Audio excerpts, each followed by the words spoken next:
kia mau hơi hả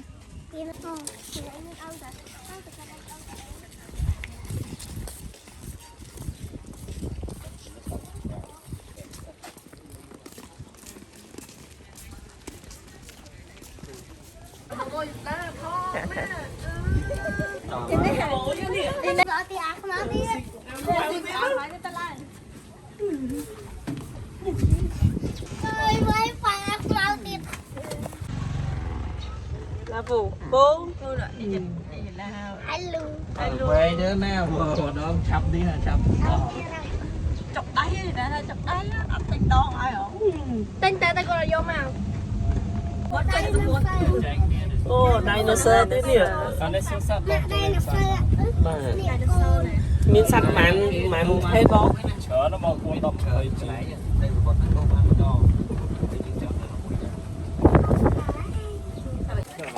con chim bánh chim สบาย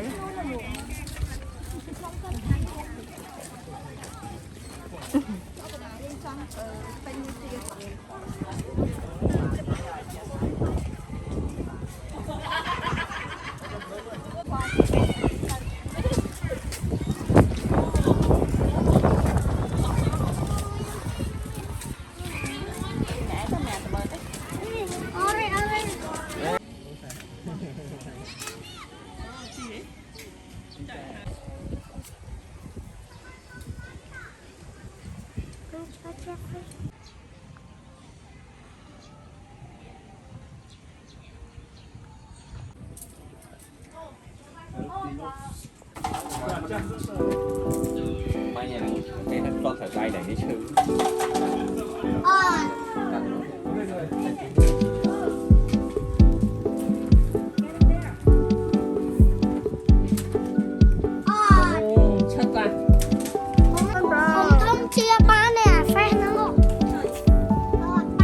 rồi anh đã chia tu chứ tao rồi anh đã chia tu chứ xanh mới xót thôi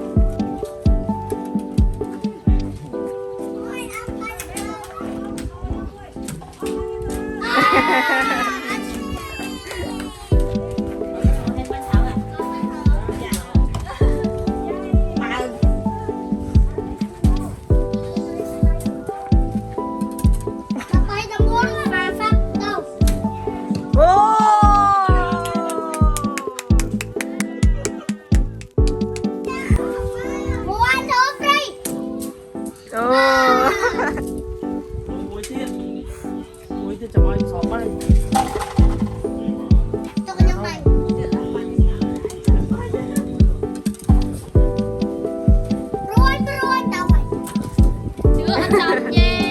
khẩu mà tới lăng lỡ mà đi lăng lỡ đấy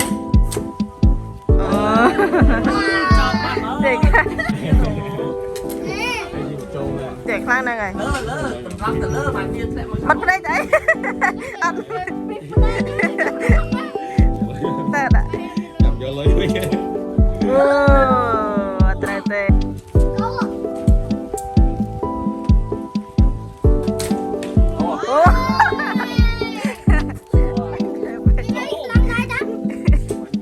ตักแต้มชมเลยจะห้ามถ้าห้ามปังไหมนะ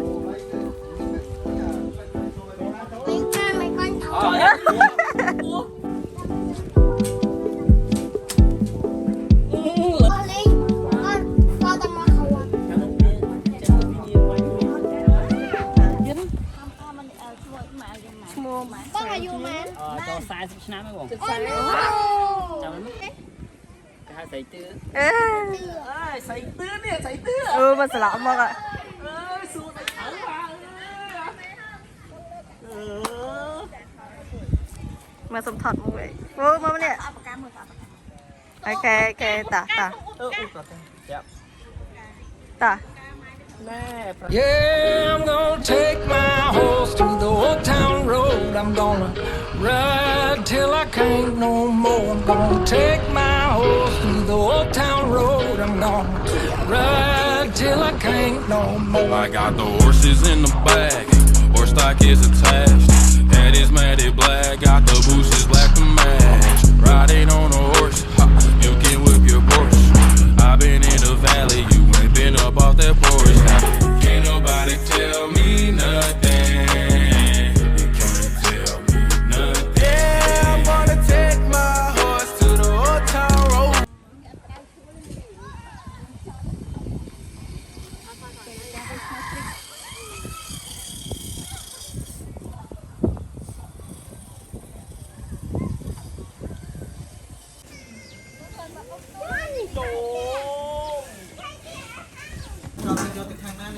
bao nhiêu?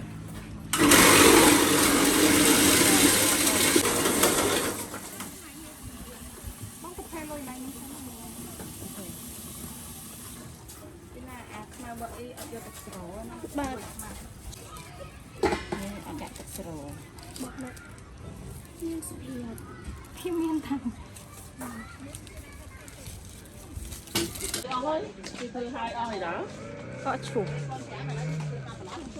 chụp cam riêng cả của mỗi quả cứ thế này tao mất phạt em cho ba anh ơi con sim thôi về cho ba mà tao mơ phương phạt ọt cho ba được xuân sạch phun phạt xả lư bàn mà bênh má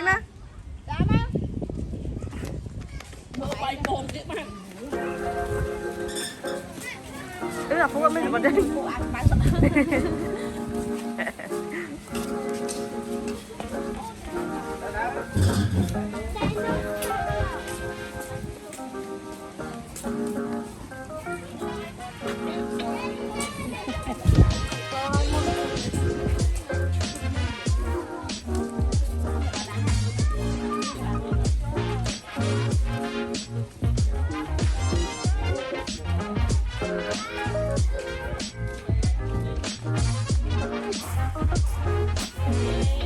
anh chiêm này con vậy ê sạch người mất mày chơi với tay này đi tu con liền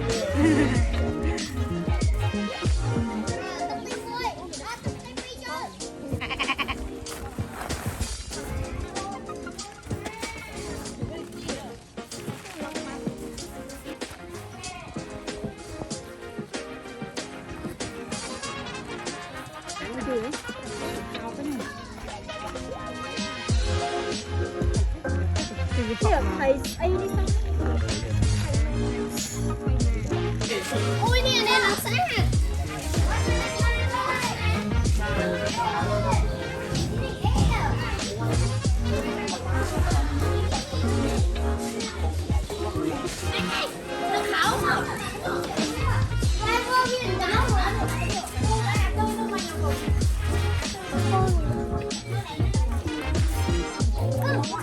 ngủ chứ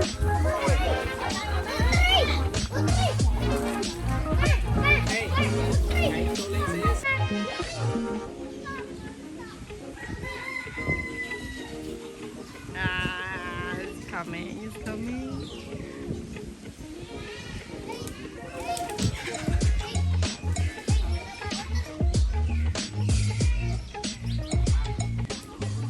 hello Mr. Mai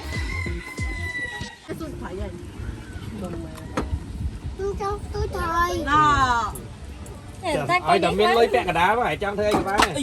Đấy primer này miên là mà mớn á. cho một năm Nè mày đi tuột càn chỉ là xiêm anh xóa bắt tôi chỉ là cái ôi hoành vô bọc xiêm thằng nói vô đẩy vô máu gọt đôi chỉ là cái Mai nè, ba em đồ này nha em nè. Thế. Nè. Không ngồi sao? chưa còn cái con đi cơ nhung nhung tắc xiêm đó đi mua này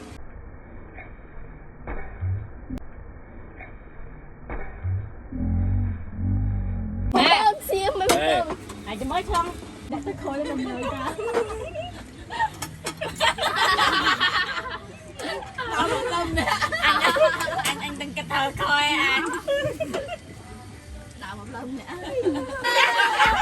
con bầu vía con bầu vía cái bồng máu đi này đi nhớ mày tiêu cái thằng một lời mẹ lời Đừng dây bánh bàn chi hả? thà kiếm thớp từ một cái mã làm lại đây đây sai mùi mà sai mùi mà Vậy đó chi mà trốn đang mày mau ấy đó. mòn lại lên Phụ chị đây mà. Ngon lại. Phụ y chị đây. Đi hùi á.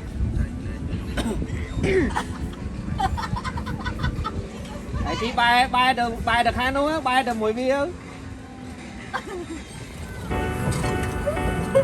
Thôi sao chị thèm mà mất đây.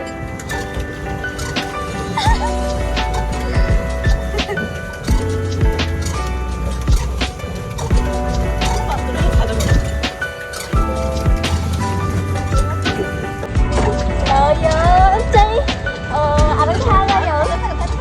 Anh đánh thang rồi. Kê 2 cây. Ê, cây dây vậy? Nó mày cây vậy?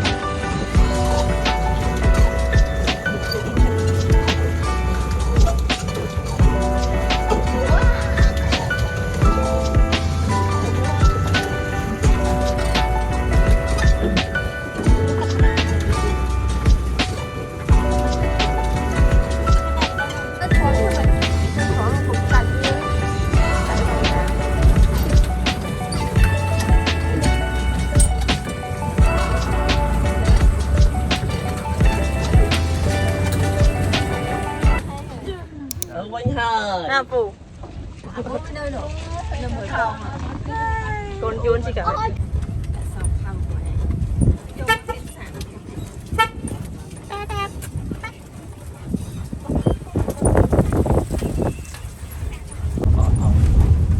sân chơi tung chào lại đọc mờ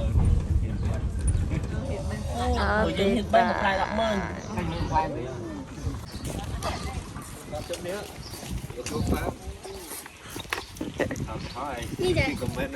mà cho đặt má xi mai lên thôi mà bật tụ thả bật tụ à tích này